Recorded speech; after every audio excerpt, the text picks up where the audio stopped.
প্রিয় শিক্ষার্থীবৃন্দ, আমরা পরবর্তী সরাসরি প্রথম পত্রের ষষ্ঠ অধ্যায় করতেছিলাম। ষষ্ঠ অধ্যায়ের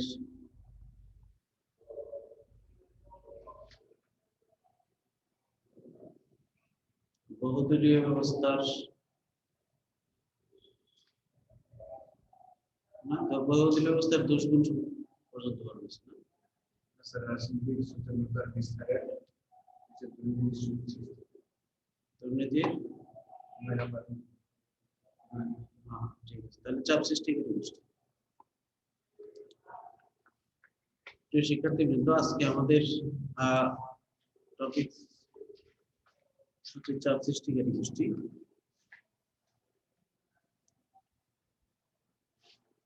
সবাই একটু খাতা লিখে নাও, চাপ সৃষ্টিকারী গোষ্ঠী।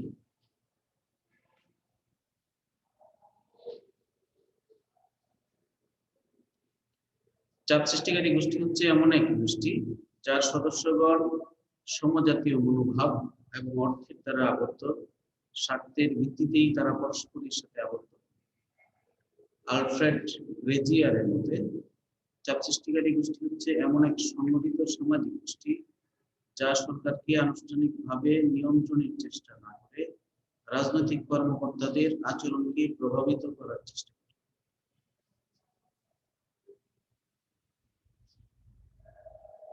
আলফ্রেড রাজিয়ারের মতে চাপ সৃষ্টিকারী গোষ্ঠী হচ্ছে এমন এক সংগঠিত সামাজিক গোষ্ঠী যা সরকারকে আনুষ্ঠানিকভাবে নিয়ন্ত্রণের চেষ্টা না করে রাজনৈতিক কর্মকর্তাদের আচরণকে প্রভাবিত করার চেষ্টা করে। অ্যালান আর বল বলেন, সমমনোভাবাপন্ন সদস্যদের নিয়ে গঠিত গোষ্ঠীকে চাপ সৃষ্টিকারী গোষ্ঠী। অ্যালান আর বল বলেন, সমমনোভাবাপন্ন সদস্যদের নিয়ে গঠিত গোষ্ঠীকে চাপ সৃষ্টিকারী গোষ্ঠী বোঝায়।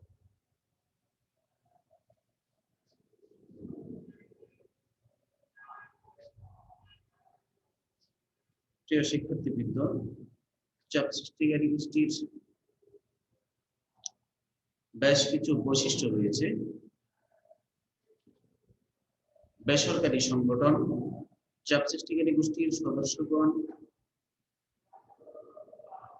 বেসরকারি ব্যক্তিবর্গের সমষ্টি বিশেষ। চাপ সৃষ্টিকারী গোষ্ঠীর কোনো আনুষ্ঠানিক সরকারি স্বীকৃতিও সাধারণত থাকে না। সুনির্দিষ্ট লক্ষ্য বা স্বার্থ,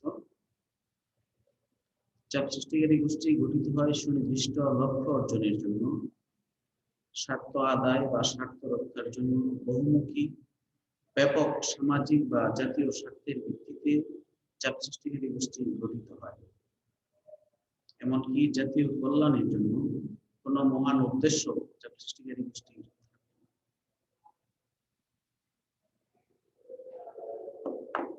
নির্দলীয় বা অরাজনৈতিক সংগঠন, স্বার্থকামী গোষ্ঠী নিজেকে নির্দল বা অরাজনৈতিক সংগঠন হিসেবে মনে করে। চাপ সৃষ্টিকারী গোষ্ঠী অরাজনৈতিক চরিত্র নিয়েই বেঁচে থাকতে চায়। সংগঠিত সামাজিক গোষ্ঠী, স্বার্থকামী গোষ্ঠী সংগঠিত সামাজিক গোষ্ঠী, তারা সুসংগঠিত, তাদের লক্ষ্য সুনির্দিষ্ট।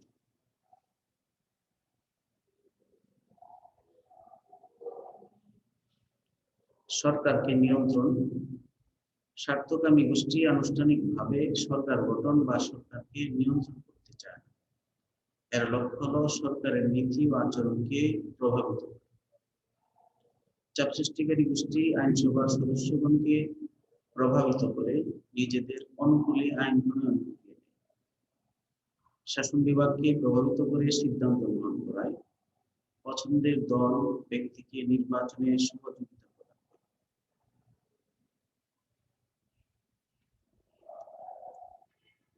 প্রিয় শিক্ষার্থীবৃন্দ, এই ছিল চাপ সৃষ্টিকারী গোষ্ঠীর বৈশিষ্ট্য। এখন আমরা রাজনৈতিক দল ও চাপ সৃষ্টিকারী গোষ্ঠীর মধ্যে কিছু পার্থক্য রয়েছে তা নিয়ে একটু আলোচনা। রাজনৈতিক দল ও চাপ সৃষ্টিকারী গোষ্ঠীর মধ্যে পার্থক্য।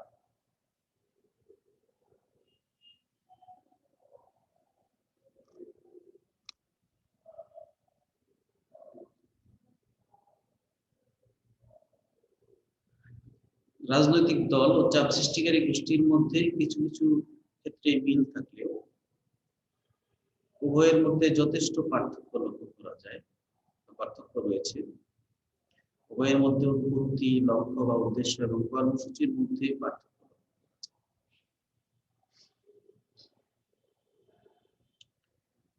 এক, জাতীয় কল্যাণ। রাজনৈতিক দলের সামনে বৃহৎ জাতীয় কল্যাণের লক্ষ্য থাকে, যা চাপ সৃষ্টিকারী গোষ্ঠীর মধ্যে থাকে। সাংগঠনিক পার্থক্য। সাংগঠনিক দিক থেকে চাপ সৃষ্টিকারী গোষ্ঠী রাজনৈতিক দল অপেক্ষা দুর্বল। লক্ষ্য ও উদ্দেশ্যগত পার্থক্য। রাজনৈতিক দলের লক্ষ্য হলো রাষ্ট্রীয় ক্ষমতা দখল করা, কিন্তু চাপ সৃষ্টিকারী গোষ্ঠীর লক্ষ্য হলো সরকারি সিদ্ধান্তকে নিজেদের অনুকূলে প্রভাবিত করা।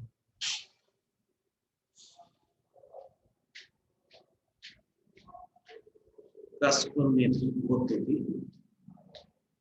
রাজনৈতিক দলের কাজকর্ম প্রকাশ্য ও প্রত্যক্ষ, কিন্তু চাপ সৃষ্টিকারী গোষ্ঠীর কাজকর্ম সাধারণত গোপন বা অপ্রকাশ্য। নির্বাচনে অংশগ্রহণ। রাজনৈতিক দল নির্বাচনে অংশগ্রহণ করে, কিন্তু চাপ সৃষ্টিকারী গোষ্ঠী তা করে না। প্রকৃতিগত পার্থক্য। রাজনৈতিক দল গঠিত হয় বিভিন্ন জাতি, ধর্ম, বর্ণ, সম্প্রদায় ও পেশার লোকজন নিয়ে, কিন্তু চাপ সৃষ্টিকারী গোষ্ঠী গঠিত হয় সমস্বার্থ ও সমমনোভাবাপন্ন লোকদের।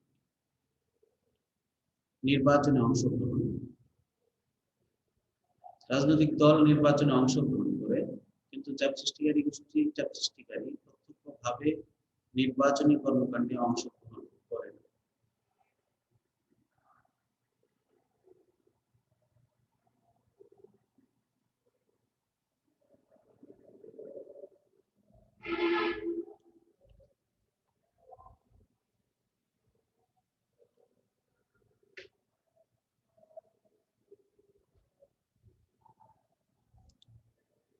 প্রিয় শিক্ষার্থীবৃন্দ,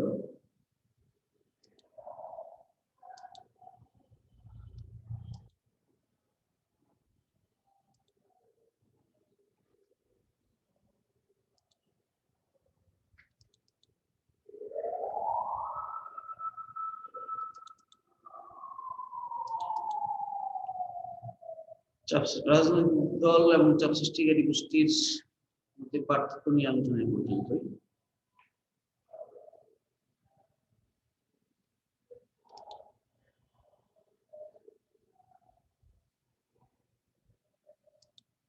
এখন আরেকটি নতুন টপিক, সুশাসন ও চাপ সৃষ্টিকারী গোষ্ঠী নিয়ে আলোচনা করব।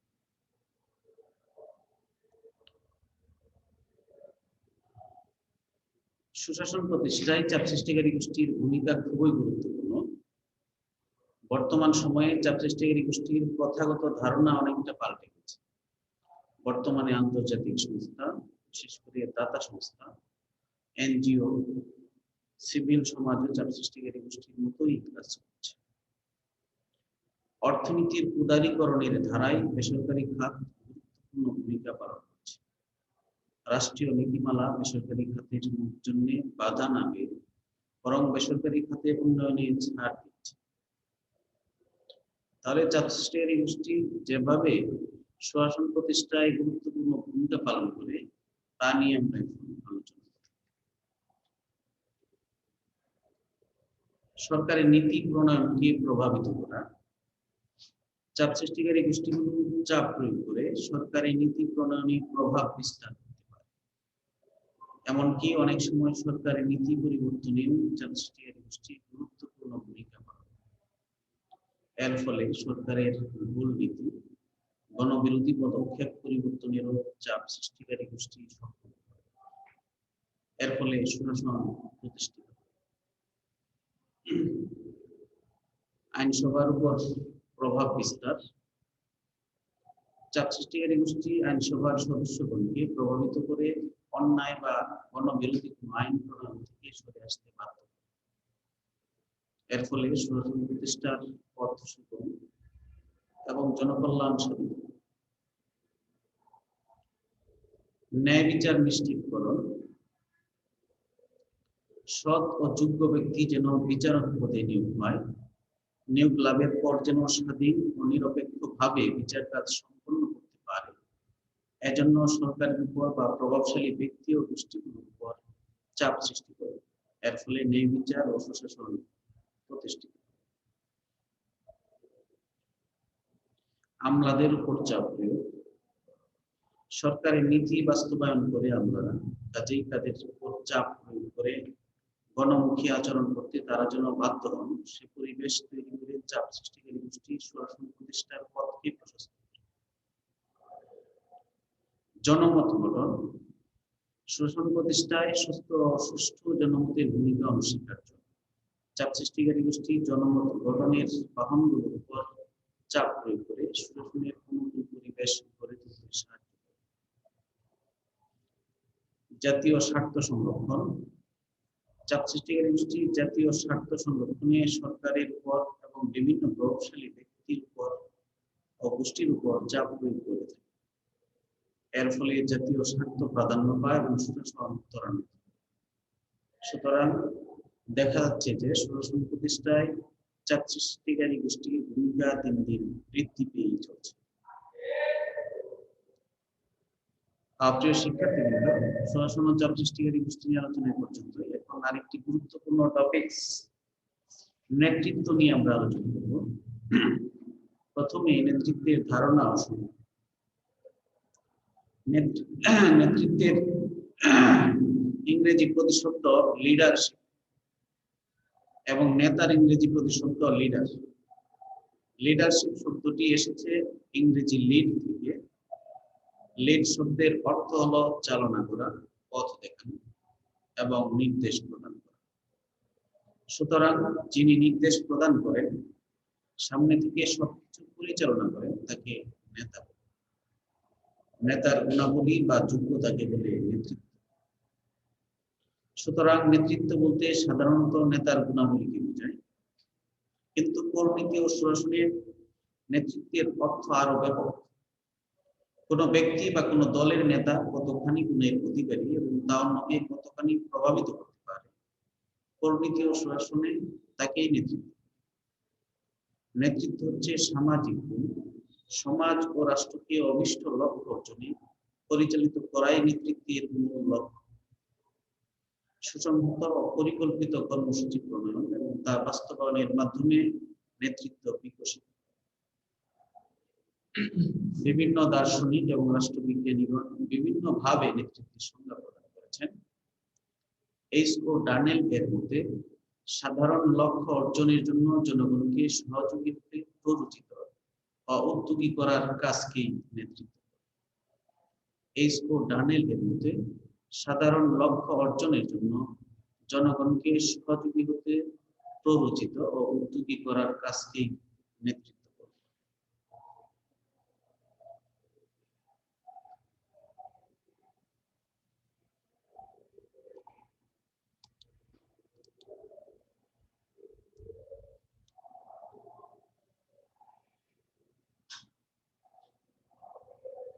প্রিয় শিক্ষার্থীবৃন্দ, এখন আমরা নেতৃত্বের প্রকারভেদ নিয়ে আলোচনা করব।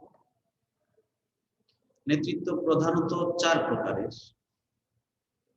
বিশেষজ্ঞ সুলভ নেতৃত্ব, রাজনৈতিক নেতৃত্ব, সম্মোহনী নেতৃত্ব এবং প্রশাসনিক নেতৃত্ব বা ব্যবস্থাপক নেতৃত্ব। তাহলে প্রথমে বিশেষজ্ঞ সুলভ নেতৃত্ব নিয়ে আলোচনা করি। বিশেষ কোনো জ্ঞান, শিক্ষা দীক্ষা, দক্ষতা প্রভৃতির জন্য কোনো ব্যক্তি যে নেতৃত্ব লাভ করেন তাকে বিশেষজ্ঞ সুলভ নেতৃত্ব। যেমন একজন চিকিৎসক বা একজন অধ্যাপক তার পেশার সাফল্য দ্বারা মানুষকে প্রভাবিত করতে পারেন, ভালোবাসা অর্জন করতে পারেন। তার ব্যক্তিগত দক্ষতা, সততা ও সুনামই অপরকে তার প্রতি আকৃষ্ট করে। এই ধরনের নেতৃত্বকে বিশেষজ্ঞ সুলভ নেতৃত্ব। রাজনৈতিক নেতৃত্ব কোনো বিশেষ রাজনৈতিক আদর্শ ও কর্মসূচি প্রচার করতে গিয়ে বা বিশেষ কোনো রাজনৈতিক দলকে সংগঠিত করার কাজে সাফল্য লাভ করে কোনো ব্যক্তি রাজনৈতিক নেতৃত্ব ও মর্যাদার অধিকারী হতে পারে। রাজনৈতিক নেতৃত্ব তার কাজ দ্বারা ত্যাগ তিতিক্ষা দ্বারা জনগণের আস্থা অর্জন। ভারতে মহাত্মা গান্ধী, জওহরলাল নেহরু, বাংলাদেশে শেরে বাংলা একে ফজলুল হক, বঙ্গবন্ধু শেখ মুজিবুর রহমান, মাওলানা আব্দুল হামিদ খান ভাসানী, ইন্দোনেশিয়ার আহমেদ শোয়েকার্ডু, চীনের মাও সেতুং, রাশিয়ায় লেনিন প্রমুখ ব্যক্তি রাজনৈতিক নেতৃত্বের শ্রেষ্ঠ উদাহরণ। সম্মোহনী নেতৃত্ব: কোন বিশেষ নেতা যখন তার বক্তব্য ও কাজ দ্বারা জনগণকে ভীষণভাবে সম্মোহিত, প্রাণিত ও উদ্বুদ্ধ করতে সক্ষম হন, তখন সেই নেতৃত্বকে সম্মোহনী নেতৃত্ব বা জাদুকরী নেতৃত্ব বলা হয়। সমাজবিজ্ঞানী ম্যাক্স ওয়েবার সর্বপ্রথম সম্মোহনী নেতৃত্বের ধারণা দেন। ব্রিটিশ ভারতে মহাত্মা গান্ধী, বাংলাদেশে শেরে বাংলা একে ফজলুল হক, মাওলানা আব্দুল হামিদ খান ভাসানী, জাতির পিতা বঙ্গবন্ধু শেখ মুজিবুর রহমান, ইরানের আয়াতুল্লাহ খুমেনি প্রমুখের নেতৃত্বকে জাদুকরী বা সম্মোহনী নেতৃত্ব বলা যেতে পারে। সম্মোহনী নেতৃত্বের প্রতি জনগণ অন্ধ আবেগে আপ্লুত। প্রশাসনিক বা ব্যবস্থাপকের নেতৃত্ব: অফিস আদালত, কলকারখানা প্রভৃতিতে প্রশাসনিক কর্মকর্তা এবং ব্যবস্থাপকদের ঘিরে যে নেতৃত্ব গড়ে ওঠে তাকে প্রশাসনিক বা ব্যবস্থাপকের নেতৃত্ব। ব্যবস্থাপনার বা প্রশাসনিক কোনো ব্যক্তির সাফল্য বা দক্ষতা এর নেতৃত্বের সৃষ্টি। প্রিয় শিক্ষার্থীবৃন্দ, এগুলো ছাড়াও নেতৃত্বের আরো কিছু প্রকার ভেদ রয়েছে, যেমন তত্ত্বাবধানকারী নেতৃত্ব। এ ধরনের নেতৃত্ব একনায়কতান্ত্রিক শাসন ব্যবস্থায় লক্ষ্য করা যায়। একজন তত্ত্বাবধানকারী নেতা কিছুটা কোমল এবং বন্ধুসুলভ ব্যবহারে অভ্যস্ত, তবে সংগঠনের কাজে তার মতামতই প্রাধান্য। সংগঠনের কাজে অংশগ্রহণকারী সদস্যদের পরামর্শ বা প্রস্তাব শোনা হয়। একনায়কতান্ত্রিক নেতৃত্ব: এক ব্যক্তি ও এক দলের নেতৃত্ব এখানে প্রাধান্য। নেতা একক শাসক হিসেবে শাসন পরিচালনা করে। সকল অধীনস্থ ব্যক্তি তার আজ্ঞা, তাদের স্বাধীন মতামত প্রকাশের কোন সুযোগ নেই। জার্মানির হিটলার, ইতালির মুসোলিনি, স্পেনের ফ্রাঙ্কো, ইরাকের সাদ্দাম হোসেন এরূপ নেতৃত্বের উদাহরণ। গণতান্ত্রিক নেতৃত্ব: জনগণের সব বিষয়ে অংশগ্রহণে এ ধরনের নেতৃত্ব বিশ্বাস। উদাহরণস্বরূপ সংসদীয় গণতন্ত্রের উল্লেখ করা যায়। এ ধরনের নেতৃত্বে আলোচনা সমালোচনার সুযোগ রয়েছে। এ ধরনের নেতৃত্ব তৈরি হয় জনগণের সমর্থনে। নেতা নির্বাচনে গণতান্ত্রিক পদ্ধতি অনুসরণ করা। সর্বাত্মকবাদী নেতৃত্ব: সর্বাত্মকবাদী রাষ্ট্রে এরূপ নেতৃত্ব গড়ে ওঠে। নেতার সর্বাত্মক নিয়ন্ত্রণ সব ক্ষেত্রে প্রতিষ্ঠিত। ব্যক্তি জীবন থেকে সামাজিক ও রাষ্ট্রীয় জীবন সবকিছু এরূপ নেতা নিয়ন্ত্রণ করে থাকে। এমনকি আমলাতন্ত্রেও এরূপ নেতৃত্ব লক্ষ্য করা যায়। একজন আমলাকে সর্বাত্মকবাদী নেতা হিসেবে ধরা হয়। তিনি নিয়ম কানুন বিনা প্রশ্নে অনুসরণ করেন। আইন কানুনের প্রতি তার আনুগত্য এমন ধরনের যে তিনি অযৌক্তিক নিয়ম কানুন অন্ধের মতো মানেন। তিনি ঊর্ধ্বতনের প্রতি অত্যন্ত বিনীত হলেও অধস্তনের প্রতি প্রভুসুলভ আচরণ। সনাতন নেতৃত্ব: এ ধরনের নেতৃত্ব সর্বাত্মক, ব্যক্তি ভিত্তিক এবং তা একটি নিষ্ক্রিয় অদক্ষ গোষ্ঠীর উপর নিয়ন্ত্রণ বজায় রাখার সর্বাত্মক চেষ্টা করে। প্রিয় শিক্ষার্থীবৃন্দ, নেতৃত্বের প্রকার ভেদ নিয়ে আলোচনা পর্যন্ত। এখন আমরা নেতৃত্বের প্রয়োজনীয় গুণাবলী নিয়ে আলোচনা।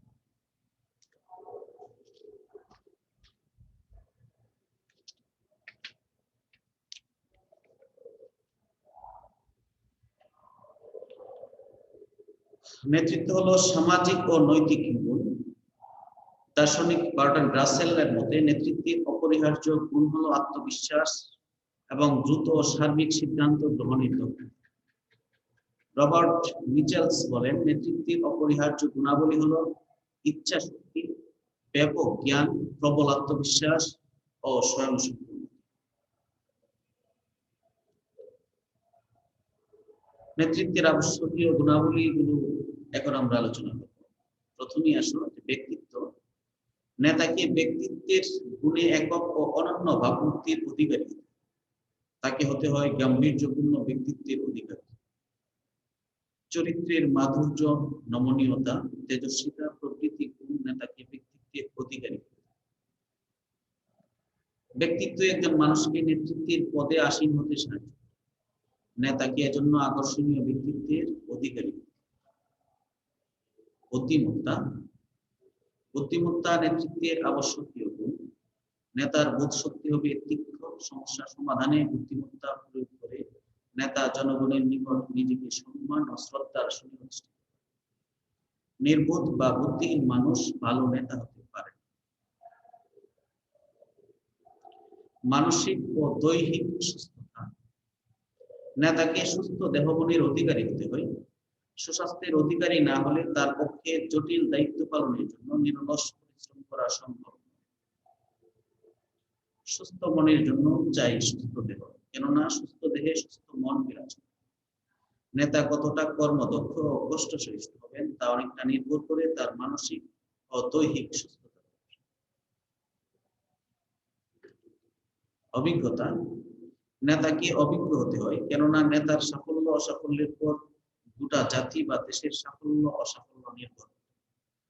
যে নেতা যে বিষয়ে নেতৃত্ব প্রদান করেন তাকে সে বিষয়ে অভিজ্ঞতার অধিকারী। শিক্ষা। নেতা হবেন নিজস্ব বিষয়ে উচ্চ শিক্ষা ও বিশেষ প্রজ্ঞার অধিকারী। অশিক্ষিত ব্যক্তি সাধারণত ভালো নেতা হন। জাতীয় এবং আন্তর্জাতিক রাজনীতি বিষয়ে, রাজনীতির তথ্যগত এবং প্রায়োগিক দিক সম্পর্কেও রাজনৈতিক নেতার পড়াশোনা থাকবে। জ্ঞান আহরণের জন্য থাকবে নেতার গভীর আগ্রহ। দূরদৃষ্টি। জটিল সমস্যাসমূহের সমাধানের জন্য প্রয়োজন দূরদৃষ্টি সম্পন্ন নেতৃত্ব। নেতাকে অতীতের আলোকে বর্তমানের মূল্যায়ন করতে হবে এবং ভবিষ্যৎ করণীয় স্থির। দূরদর্শী নেতার অভাবে জাতি হয় বিভ্রান্ত, জাতীয় জীবনে নেমে আসে হতাশা। চারিত্রিক কঠোরতা ও কোমলতা। নেতার চরিত্র হবে একদিকে কোমল, অন্যদিকে প্রয়োজন বোধে কঠোর। চরিত্রের কোমলতা নেতাকে যেমন জনগণের ভালোবাসা ও শ্রদ্ধা ভক্তি অর্জনে সাহায্য করবে, তেমনি চরিত্রের কঠোরতা ও দৃঢ়তা নেতার প্রতি জনগণের আনুগত্য, শ্রদ্ধা, ভয় ও শৃঙ্খলা বোধকে জাগিয়ে তুলবে।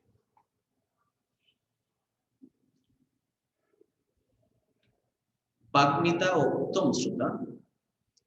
নেতা যেমন একদিকে হবেন বাগ্মী, তেমনি অন্যদিকে তিনি হবেন ধৈর্যশীল। বক্তব্য গুণে তিনি যেমন সবার মন জয় করবেন, দৃষ্টি আকর্ষণ করবেন, ঠিক তেমনি ধৈর্য সহকারে দলীয় সদস্য এবং জনগণের সমস্যা ও বক্তব্য শুনবেন, জানবেন এবং সেগুলো সমাধানের চেষ্টা করবেন। নিরপেক্ষতা। জাতি, ধর্ম, বর্ণ, নারী, পুরুষ, ধনী, নির্বিশেষে সকলের বক্তব্যই নেতা শুনবেন এবং সে সম্পর্কে প্রয়োজনীয় ব্যবস্থা গ্রহণ করবেন। নেতা হবেন নিরপেক্ষ মনের অধিকারী। ন্যায় নীতি পরায়ণ। নেতা হবেন ন্যায় নীতি পরায়ণ। নীতির প্রশ্নে, ন্যায়ের প্রশ্নে তিনি থাকবেন অটল ও অনড়। নেতা হবেন ন্যায় ও নম্রতার প্রতীক। উদারতা। নেতার অন্তর হবে উদার। নেতা হবেন উদার ও বিশাল মনের অধিকারী। নেতাকে অবশ্যই ক্ষুদ্র ব্যক্তি স্বার্থকে জলাঞ্জলি দিয়ে সার্বিক সামাজিক স্বার্থকে প্রাধান্য দিতে হবে। সংকীর্ণতা, দীনতা, পরশ্রীকাতরতা, স্বার্থপরতা, অহীনমন্যতা নেতার মনে ও চিন্তায় ঠাঁই পাবে।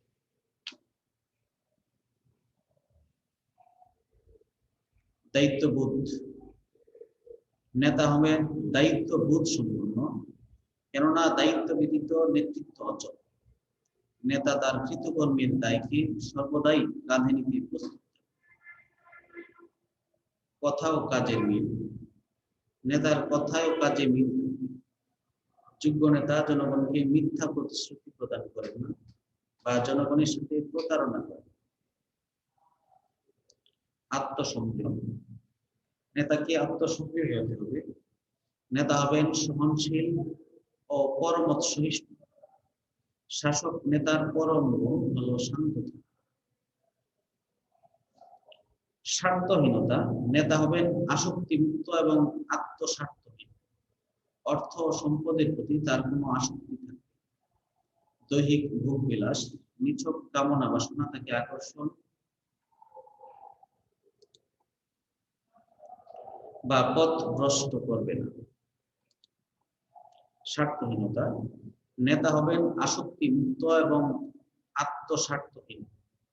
অর্থ ও সম্পদের প্রতি তার কোনো আসক্তি থাকবে না।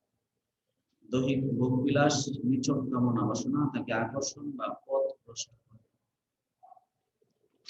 সত্য ও সুন্দরের পূজারী, নেতা হবেন সত্য ও সুন্দরের পূজারী।